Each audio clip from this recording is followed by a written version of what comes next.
Sa pag-usab, no, may buntag ka natong tanan. So fully waray na piit sa traffic. Samtang nagpadong diri. Grabe gid bitang traffic na sayo kay kunabot.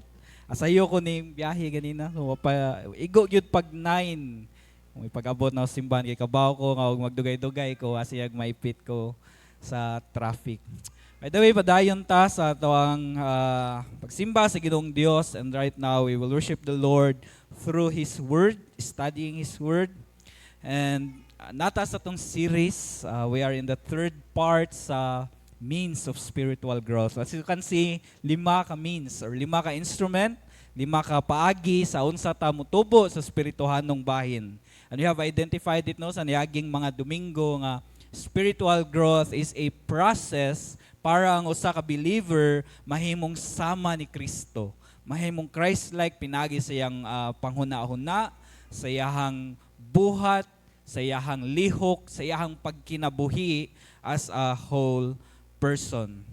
So itong naisgutan so far nga means of spiritual growth, the Bible, worship. Anak ko yung i-emphasize og balik-balik no nga the role of the Holy Spirit umayon tag means mao na yang gamiton. Muna ang paagi nga instrument nga yang gamiton para ta motubo sa spirituhanong bahin. So the Bible itself, worship itself, itong last na hisgutan ng atong hisgutan itself, without the working of the Holy Spirit, di siya mo produce og spiritual growth. Mana it is important that every stage, every topic nga atong hisgutan, atong ilhon nga it is the Holy Spirit working through pinaagi sa unsa man na nga means atong mahisgutan.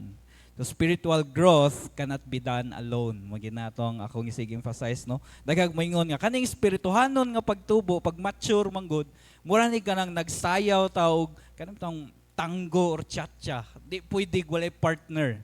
Di pwede ikaw ra isa.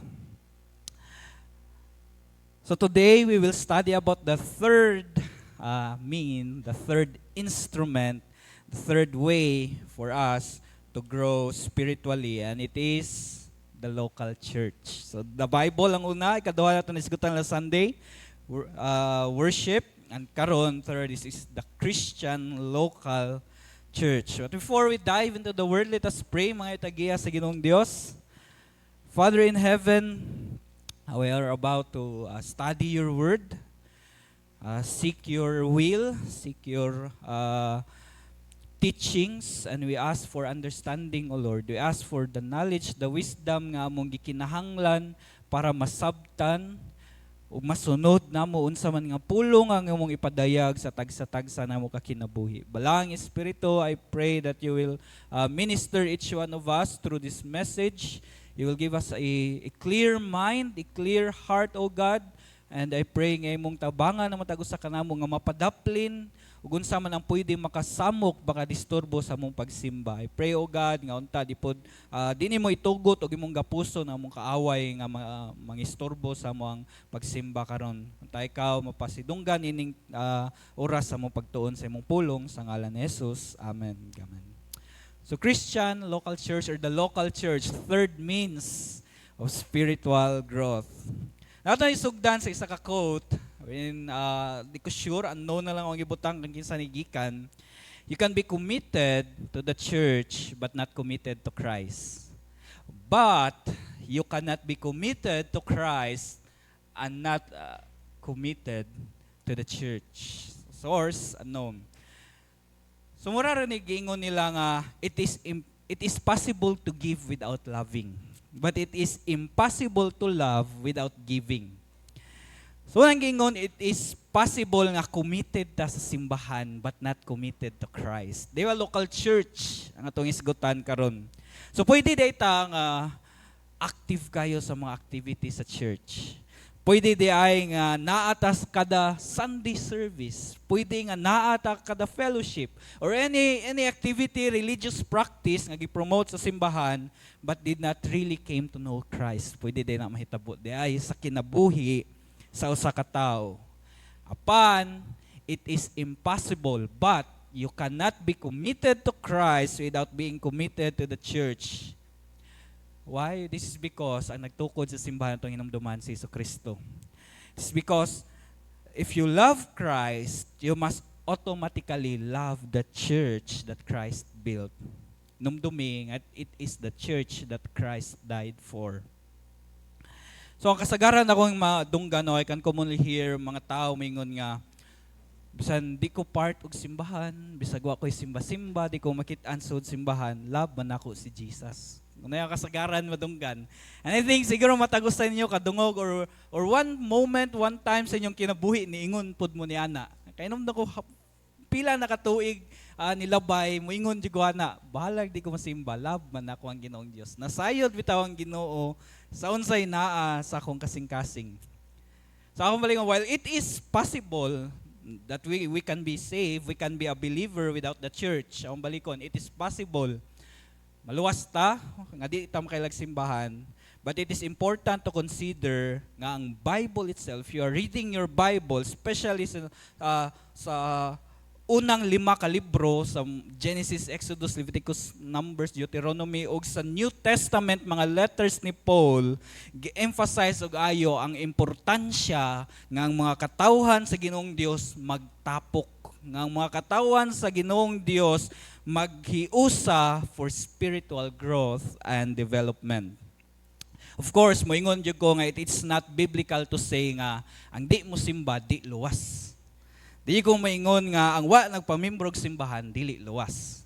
At ang point nga kung gusto himuon diri, if you really love Christ, if you have a relationship to Christ, imposible nga di ka mukumit og usa ka simbahan. Imposible nga while longing, intentional desire nga na kanimo nga makig-fellowship sa iyahang mga katawhan. If you have this love in Christ and for Christ, muawas yun na nga ganahan kay pakita sa ubang mga katawhan. Now sa sunod nga chapter, sa Ephesians chapter 5, no, unsa ni ka-importante ang church para sa Ginoong Dios. Gani mao na ang gigamit ni Paul, ang structure sa church, ang relationship sa church nganha kang Hesukristo sa paghatag og instruction sa wife ug husband. Diba? So verse next chapter Ephesians chapter 5 verse 24 ningon si Paul, as the church submits to Christ. Yaring giyon ano, as the church submits to Christ, also wives submits to your husbands. Husbands, love your wives as Christ loved the church. Nga na ka-importante nga ang relationship ni Christ ug ni church. Si church mo submit ni Christ, si Christ gilove pag-ayo si church, and ang sumpay sa verse 25, gave himself up. Christ died for the church. So throughout the entire New Testament, natay pattern nga makita dira. Nga mga believers, ang mga katawhan sa Ginoong Dios, ang mga nagsunod, ang mga ning-commit mo sunod sa Ginoong Dios, are involved of being part in a community. Nga nakikiusa sila sa ubang mga katawhan sa Ginoong Dios. And the Bible, ang word nga church, na duha ka primary meaning. Nga mo, dira ta magsugod sa pag-identify sa meaning sa church. Now, in its Greek, it is ecclesia. It means, pinakauna niyang meaning, called out ones. Or ang mga katawhan nga gitawag. Gitawag sa asa. Gitawag sa salvation. Gitawag into a saving relationship. Gitawag into fellowship, gitawag into service to God, gitawag para mahibalik nganha kaniya. So in essence, may meaning sa church, ecclesia. Muna ang makadungog mo sa mga pulo nga, you are the church. Di ba? Ikaw ang simbahan, kay ikaw man ang gitawag. Dili man ang building ang gitawag. So the church itself, in its essence and its life, dili ang structure, but ang tao. Ikaduha niyang meaning is an assembly of those called out. So naana, unang niyang meaning, ang mga tinawag, ang individual. Ikaduhang meaning, ang tapok sa mga tinawag. So with these two meanings, atong makita nga si church day, it's more than the structure, it's more than the property, it's more than the paagi, the pattern of worship, but it's kinsa ang naay genuine relationship nganha sa Ginoong Dios. So ang second meaning, Muna ang gihisgutan sa Ephesians gikan sa chapter 3 hangtod sa chapter 5. Ug muna ang atong hisgutan karon. Ang assembly o sa mga tao nga gitawag sa Ginoong Dios. Na sa panahon nato karon, sa pag-advance na sa academic nga side sa pagtuon sa Biblia, nanay mga duha ka term gitawag sa church. Una, universal church, if nakadungog mo ana. Na muna yung name nga gihatag sa tanang tao sa tibuok kalibutan nga gitawag sa Ginoong Dios. Universal church ang gitawag na nila nga term. Now in this case, ang idea kay church is not just the assembly itself, but the tanan nga gitawag sa Ginoong Dios. Ang ikaduhang term nila gihatag sa church is the local church, wherein mo na ito gisgutan. So local church, it is defined as a local assembly of all who profess faith and allegiance to Christ. Meaning, a meet up in a certain place. Panagtapok sa mga katawan sa Ginoong Dios sa isa ka lugar, and it is a consistent or permi mahitabo nga panagtapok. Now, sa New Testament times, ug nakabasa mo pag-abot sa Acts ug sa sunod nga mga libro, makabantay mo nga ilahang local church, house churches. So balay sila, magbisita-bisita, mo adto sila kang kinsang balay, adto sila managtapok. So nga na, sa tong panahon karon, sa context sa tong nasod ug sa tong panahon karon, ang local church ta sama nini. Ug asa ta karon, didto nilaing local church, didto nilaing local church. So atong isgutan sa importance sa aning local church. Ngano means of spiritual growth man ni ang local church. So para masabta nato or atong makita ang means nga instrument ni spiritual growth ang local church, first we must understand that there's interdependence for spiritual growth in a local church. Kung mayon kog interdependence, subot pa sabot being dependent upon one another. Nagsalig ta sa matag usa. So spiritual growth, akong balikon, is not a solo effort. Akong gi-illustrate ganina, murag sayaw ni nga tanggog tsa-tsa. Di pwede gwa kay partner. Spiritual growth is not a solo effort. We need one another. Gikinahanglan natong matag-usa for encouragement, accountability, for the gifts nga naa nila, spiritual gifts nga naa nila, for examples nga natay matanaw, uy, siya gani nga anay ang gibuhat. So ako dapat sundon punaw kay maayo ang iyahang example. So ang verse 14, ato ta sa tong pulong, if nakabantay mo, nagsugod siya sa ESV nga version, to sow. Isugdan og word nga sow. Sa NIV, then. Sa King James Version kay, that we henceforth. So what pasabot, si verse 14, continuation siya of a previous idea. Na nag-una nga idea, then continuation, si verse 14. Now, if your Bibles are open, tanaw na to ang verse 11 to verse 13. And he gave the apostles, the prophets, the evangelists, the shepherds, and the teachers. One time mo na, uy, kita mo ko sa simbahan na may ingani. Uy, mo ni mga present sa assembly sa New Testament, ug magbasa ko sa Bible, na apostle, na prophet, na evangelist, na shepherd, na teachers. So sabot pasabot ana. Sa verse 11, we can see that ang mga called out ones, ang mga gipangtawag, are gathered with different gifts. Diba? Naay isa katapok, dinaay sa verse 11 giklaro, gisuwat ni apostle sa mga taga-Efesos nga mga nagtapok na nanay mga lain-lain nga giya. Gasa, nanay mga lain-lain nga gifts. And each of these gifts has a unique purpose. O unique iyang purpose, what sabot unique pod iyang function. Napod siya lain nga function sa simbahan. Kailan mo, og na ninyong mga ni-sign og membership form, di ba? Na spiritual gift test. And siguro, if you are a believer ning tukang Hesukristo, wa ka na zero ato nga test. Why item dito nga zero ka? Nakay matubag, nakay number nga ma-answer. That is a proof nga ang mga katauhan sa Ginoong Dios na ay gifts. And og mangutana ka sa lain nga nag-sign pog membership form mo, yun sa imo ang gift. Makabantay ka, di mo pareha. Di ta pareha og mga gifts. Na mga times nga same siguro, gift of faith, gift of teaching, pero ang level lain-lain. So verse 11, giklaro ni ni Apostle Paul nga ang mga tinawag are gathered with different gifts in a local church. Wagabot sa verse 12, unsay purpose? Ngano gitapok man ni? Ang goal is, or ang purpose, for building up the body of Christ. So, ang balik ko basa sa 11. And he gave the apostles, the prophets, the evangelists, the shepherds, and teachers to equip the saints for the work of ministry for building up the body of Christ. Sa meaning ng building up? Gibuild, gitukod daw, sa Bisaya pa.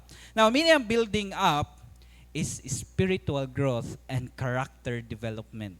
Ang balik ko na, meaning nga ng building up is spiritual growth and character development. Kanang body of Christ, bunay sambingay nga gamiton sa mga authors sa New Testament sa word or sa term nga church, body of Christ or church. So unsay purpose ngano kada sa verse 11 na mga nagtapok nga lain-lain og gifts for building up para sa spiritual growth and character development. Aham ni pa daw nga character, Christ likeness. Either by teaching, by example, suggesting ang spiritual growth or progress is a result of collective nga efforts. It is possible nga spiritually mo grow ta mo mature if lain-lain nga tao atong mga kasalamuha, but lahi ra if you are part of this kind of local church wherein present ang mga katawhan sa Ginoong Dios nga gitawag o gi-equip niya og lain-lain nga gifts. Verse 12, to equip saints for the work of ministry, for building up the body of Christ. Ano say goal? Ano say goal ani? Ano na interdependence sa spiritual growth? Ngano kinahanglan natong matag-isa sa spiritual growth? Nasa verse 13 ang goal. Unity and maturity. Until we all attain to the unity of the faith and of the knowledge of the Son of God, to mature manhood, to the measure of the stature of the fullness of Christ. So inyo na makita diri ang pattern sa interdependence yun sa pag-design sa Ginoong Dios ang local church. Muna kung makabantay mo, nag-observe ta sa tong mga kauban kay sunan, maayo man kay siya ani ako dili man. La siya maayo pud lagi ani ako dili. La kamao lagi ko ani niya sila dili. La nalay ko yung ani nga character attitude nga wala sila oy ngani ngano yung ana.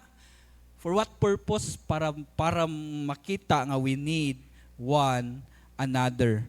We need each other. We are given different gifts, lain-lain nga gasa, lain-lain nga function, because God is teaching us interdependence. God is teaching us to need one another. Imagine og gihatag sa Ginoong Dios sa imuha ang tanan. Mao ka mo tudlo, nana nimo tanan. O gingan na mahitabo, gingan na gibuhat sa Ginoong Dios, siyempre automatically duwa na tay kinahanglan. Di na ta manginahanglan og laing believer. Since dili ingana ang case, since ang nahitabo na lain-lain nga gigasa, gihatag ang Ginoong Dios sa matag usa ka believer, God distributed gifts in the church sa lain-lain nga believer in a way para ma-force ta to be interdependent, to need one another, to learn from each other's gift, to learn from our brothers and sisters in Christ. Muna tanaw na nimo imong naong simong tapad, kinahanglan na nimo. Yung tanaw nang nasimong wala, tubangan, too, you need that person for spiritual growth. You need his or her example sa kinabuhi. You need her testimony para sa imong kinabuhi. You need iyahang practice, iyahang way sa pagkuhan, iyang mga encouragement. You need that person's prayer para sa imong spiritual growth.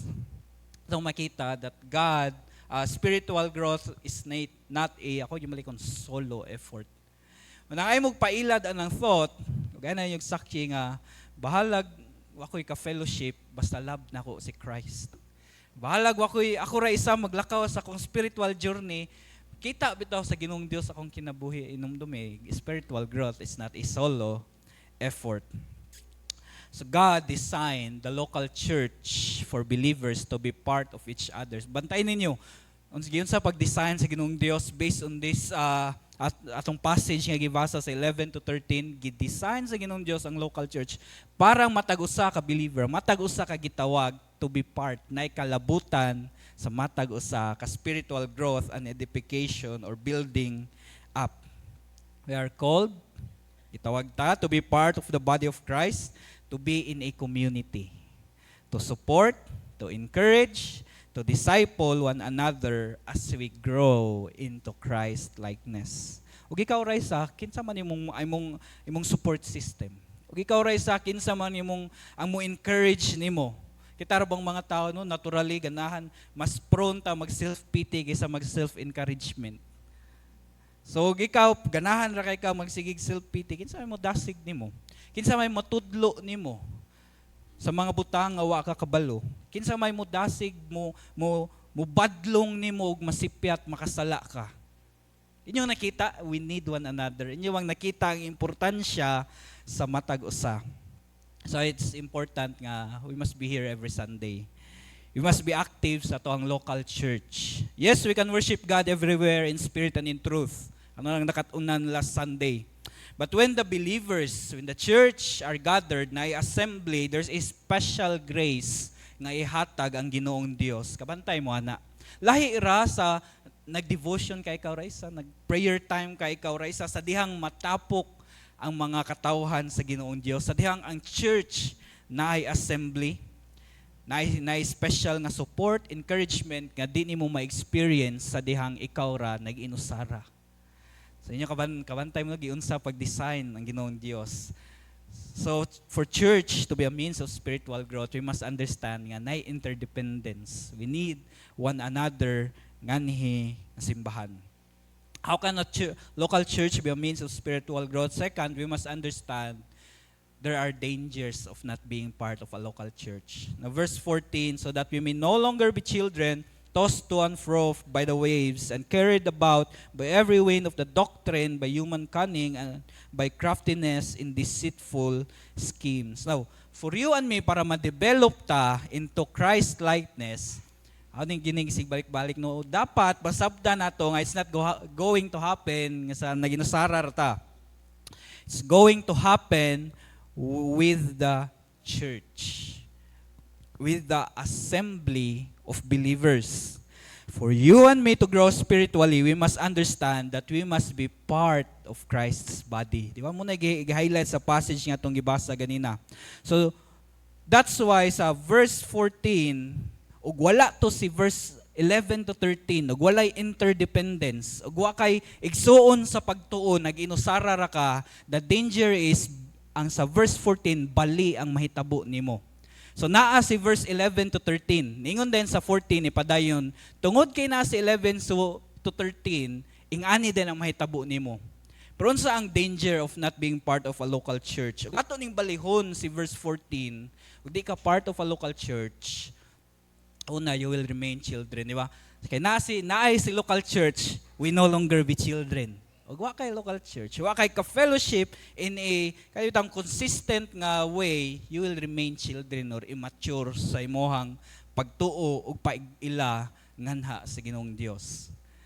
One way nga isa sa pinaka-common na madunggan nga wa gyud ni mature sa pag-ila sa Ginoong Dios, maingon nga bisan asa ko muluhod mo simba parihar ng Ginoo. Ako nang git-point out ninyo last Sunday nga di gyud in town ta pareha og Ginoo. Gani atong syudad karon is celebrating another God. And I was praying to God last night no nga, Lord, ayon taon ibundak sa imong kalagot halain biya nga Dios ang gibayaw sa among syudad karon. Magsimba pa mi ugma ayon taon ibundak imong kalagot o Dios. I was praying for God's mercy sa matag usa kanato. Kay daghan or bisan sa atong makaigsunan nganhi sa atoang syudad itself, daghang mga tao have remained immature sa pag-iila sa Ginoong Dios. Usually, and most likely, ang mga tao nga immature, muna ang mga tao nga moduol sa Ginoo out of selfish desires, ambition, motivation, ang focus ilang kaugalingon ra. They act without thinking or considering ang sa effect ani akong buhaton. Muna may tabo if you will remain. Na spiritual sense gani panagsa kaning mga immature, they blame God ilang ang Ginoo ilang basulon sa tanang mahitabo silang kinabuhi nga bati. And then Lord nakay problema tungod ninimo. Lord awa unsa akong kinabuhi karon tungod ninimo. Imagine nagwa ang local church nga na ang mahitabo most likely sa imong kinabuhi. Lord niagi kog calamity karon tungod yun ninimo. Without knowing unsa ang reason behind that ngano gitugot na sa Ginoong Dios. So ikaduha, if balihon na to si verse 14, wala si local church, unsure tawgon sa tuntuuhan. We are tossed to and fro sa NIV. We are tossed back and forth. Unsa may kuan Bisayon tana, mura bitaw ganang bangka ka nya nay bawd gigipalid-palid ra ka abante atras ingana. So pasabot ana when it comes sa atong Christian faith sa atong pagtuo, unsure ta unsa magid akong tuohan. Unsa magid sakto, unsa magid kamatuoran. So if we are not part of a local church, we are not in a local church, we are easy to believe sa mga lain-lain nga pagtulunan. Dali ra kay ta motuo sa mga opinion sa uban. We lack a firm foundation of faith. That's why kabantay mo ang mga tao nga wag klaro sa ilahang devotion, commitment sa Ginoong Dios, or commitment into a community of believers, paling-paling panagsa silang pagtuway, klarong baruganan. If you'll not shelter under a Christian local church, chances are high nga pirmi ka maglibog, unsambi sakto ka matuoran, unsambi ka matuoran mahitungod sa pagtuo kaluwasan. Muna pinaka makalibgan sa tao if they are not under the shelter of a Christian local church. Ang tao will always be maglibog, ahon yung dan, say kamatuoran, ahaman yung kinabuhi. Always be unsure unsa tong tuuhan. Katulo nga pwede mahitabo without the local church, vulnerable og manipulation. Verse 14, kay naay local church, we are not carried by every wind of doctrine. May gingon ni Paul sa verse 14, og atong balihon, og wala si local church, wala interdependence to one another, pwede ta manipulate when it comes sa tong faith. I think I've said this last Sunday nga matag usa ka nato gihimo sa Ginoong Dios to worship. Matag usa ka nato ang matag usa ka tawo, whether we gi-acknowledge kaila na sa tawo or wala, na ay longing sa tawo nga mosimba. Yang mo nang history nato sa karaang panahon sa dihang wa pa napaila ang Ginoong Dios atong nasod, unsang mga Pilipino kuno sa una magsimba og adlaw, magsimba og kahoy, magsimba og sapa. Wa may nagtudlo sa tawo mo simba. Pero nganom na kay gibuhat for worship. Now without a local church, simbahan sa mga katawhan sa Ginoong Dios, we are vulnerable ma-manipulate ang atong pagtuo. Ani susama ni sa usa ka barko nga wa nakaangkla. Pwede ra og dali ra kayo guyudon sa balod ug asa gusto ganahan dadon sa bawd.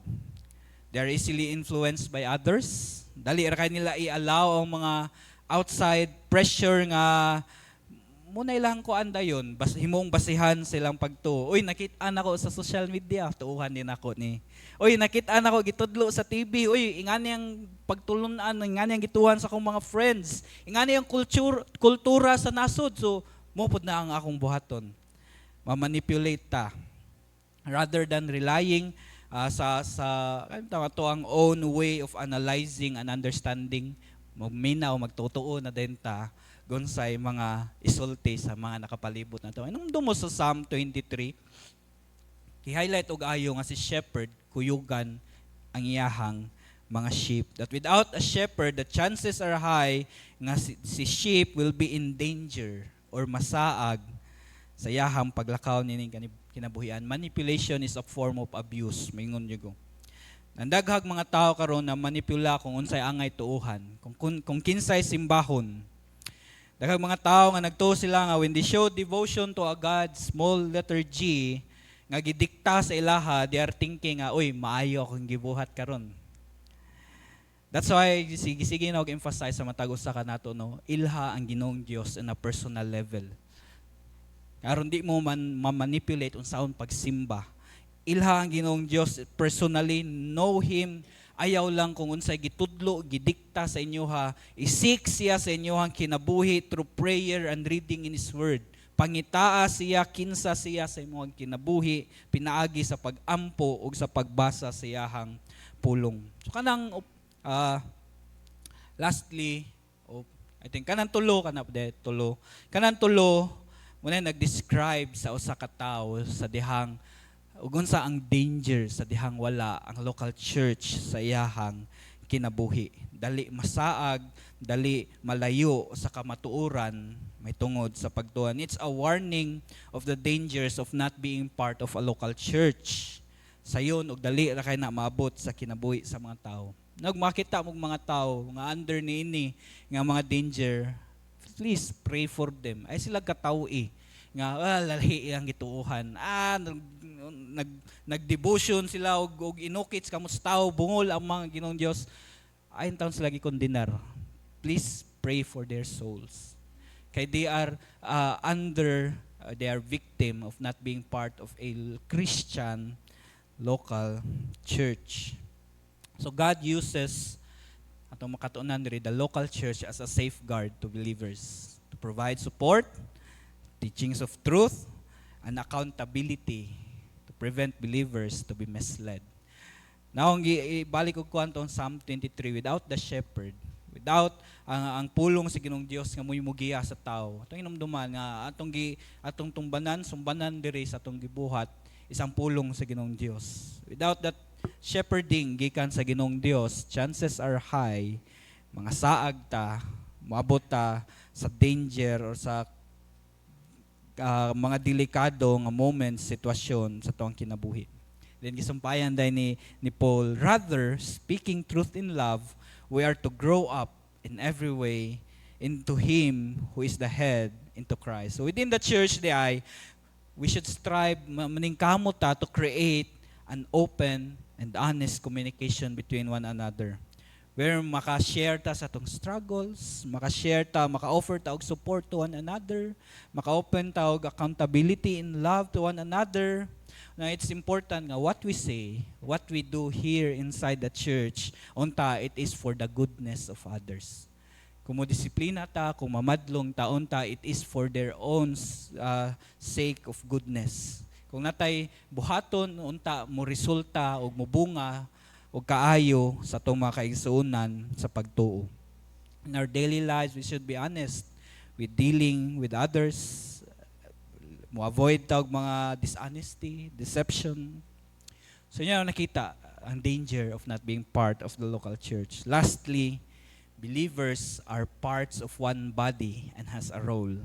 16, from whom the whole body, joined and held together by every joint with which it is equipped, when each part is working properly, makes the body grow so that it builds itself up in love. So ang Ephesians 4:16 na nagpresent ni siya usa ka hulagway or usa ka imahe of the interconnectedness or the interdependency sa matag usa ka believer. Or so sama gud anang magtanaw tag PC nga baga kayo.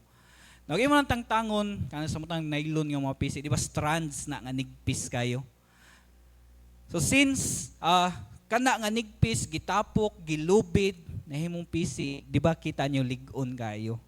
Singana nga way ang image nga gihatag diri sa verse 16.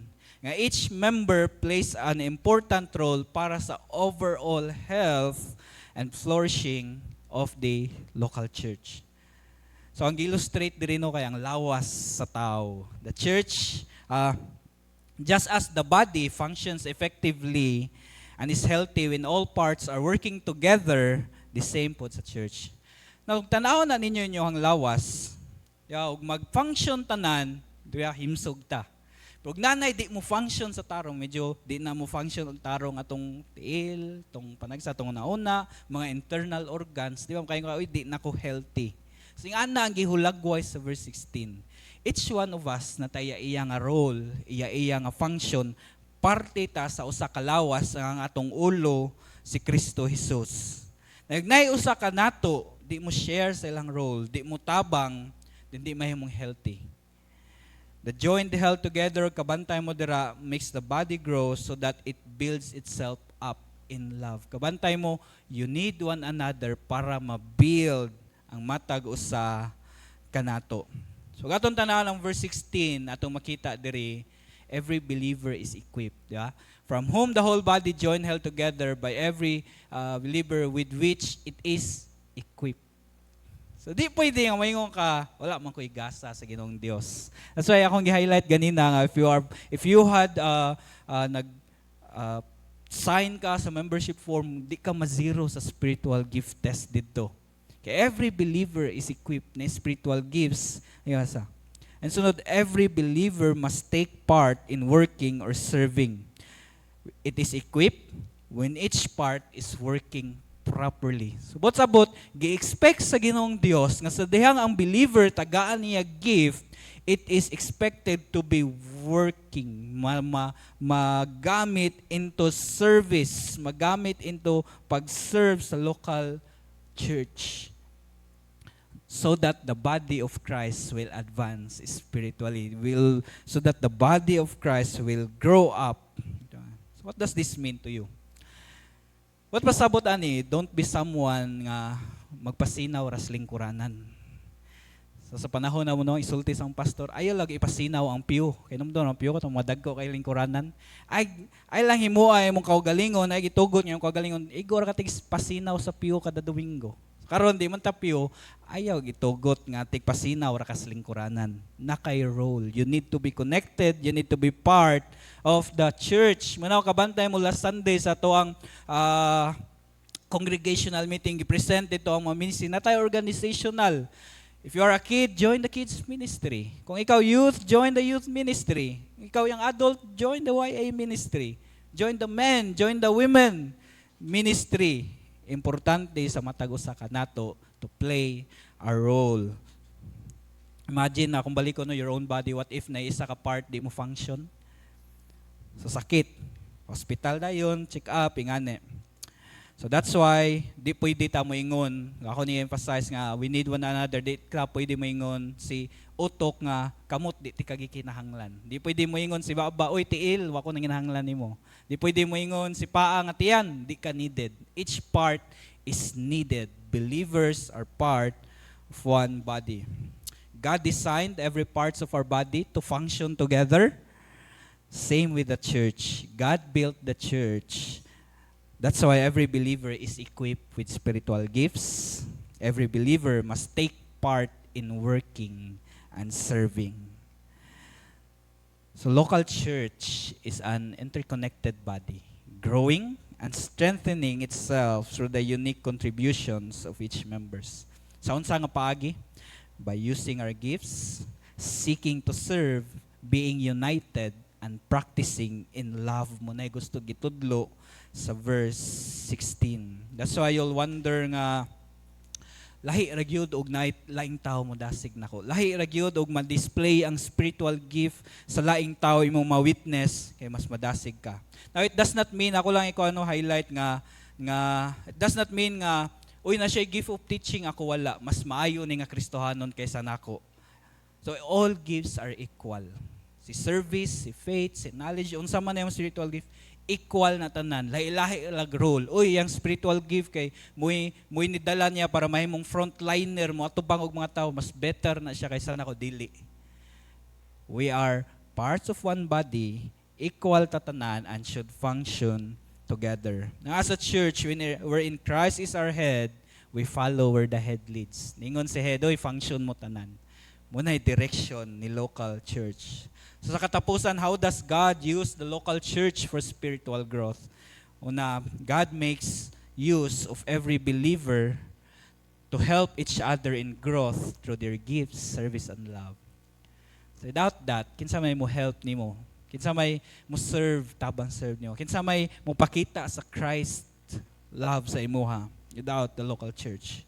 How does God use the local church for spiritual growth?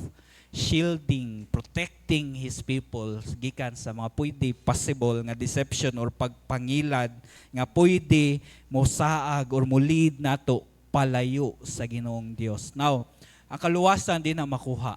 Ang kaluwasan sa dihang i-grant nas Ginoong Dios na nimo, pero pwede ka sa paglakaw nining kinabuhi masaag. Magkinabuhi nga layo sa Ginoong Dios. That's why importante for our spiritual growth to be part of a local church. While no church is perfect, no? But being part of the local church is crucial sa atong Kristohanon nga paglakaw. Kung balikon, why simbahan nga perfect? Why local church nga perfect? But being part of a local church is crucial for a growing Christian. Church, is important to realize no nga Jesus called you by name. Gitawag ka. Di ba mo nagingon ni Prophet Isaiah, God called each one of us pinaagi by name itong yan. So in our assembly, sa atong local church, Jesus must be at the center. We are lost without Jesus because He is the way. We will be misled without Jesus. Mailad ta because He is the truth. This local body is dead without Jesus because He is the life. What I example in service without Jesus? It is Jesus who gives us this spiritual gift. Now,